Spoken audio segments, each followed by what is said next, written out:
We will blend these images together by putting this model on the beach. First, let's open up Photoshop CC and import the beach image as the background.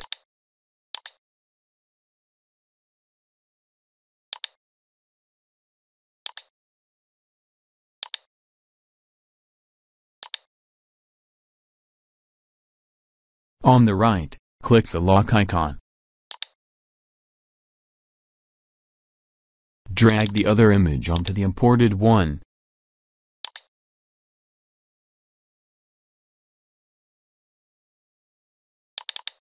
Drag to relocate the image. Select the eraser tool.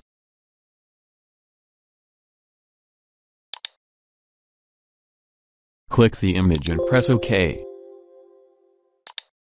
Press Ctrl+ to zoom, and erase around the object you want to leave.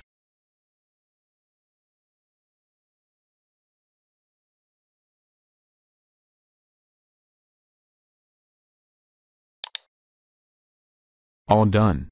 Please subscribe.